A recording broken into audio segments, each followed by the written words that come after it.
चलिए सुनते हैं आज की कहानी। एक समय बुद्ध भगवान किसी गांव में उपदेश दे रहे थे कि हर किसी को धरती माता की तरह सहनशील तथा क्षमाशील होना चाहिए। क्रोध ऐसी आग है जिसमें क्रोध करने वाला दूसरों को जलाता ही है तथा खुद भी जलता है। सभा में सभी शांति से बुद्ध को सुन रहे थे। वही स्वभाव से एक अति क्रोधी व्यक्ति भी बैठा हुआ था। ये बातें उसको बेतुकी लग रही थी। वह कुछ देर से ये बात सुन रहा था, फिर अचानक ही आग बबूला होकर बोलने लगा, तुम पाखंडी हो, बड़ी बड़ी बातें करना यही तुम्हारा काम है, तुम लोगों को भ्रमित कर रहे हो। ऐसे कटु वचन सुनकर भी बुद्ध शांत रहे। उसकी बातों से ना तो वह दुखी हुए, ना ही कोई प्रतिक्रिया की। यह देखकर वह व्यक्ति और भी क्रोधित हो गया और उसने बुद्ध के मुंह पर थूक कर वहां से चला गया।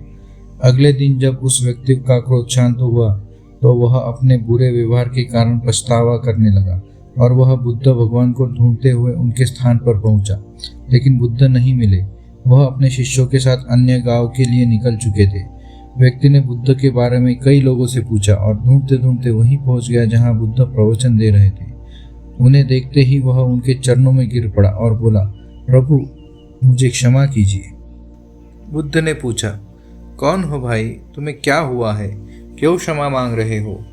उसने कहा, क्या आपने मुझे नहीं पहचाना?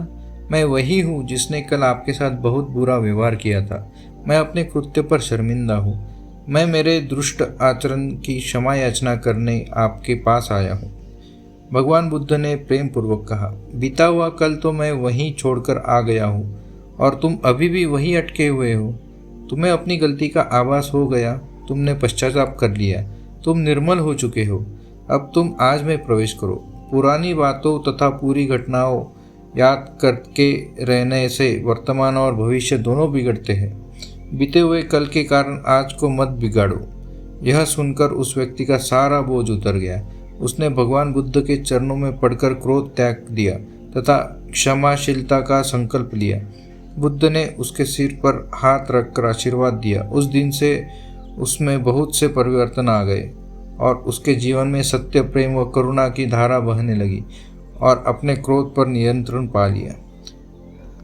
इस कहानी से हमें यह सीख मिलती है कि हम कई बार पिछले समय में की गई गलतियों के बारे में सोच कर बार बार दुखी होते हैं और खुद को कोसते हैं। हमें ऐसा कभी नहीं करना चाहिए।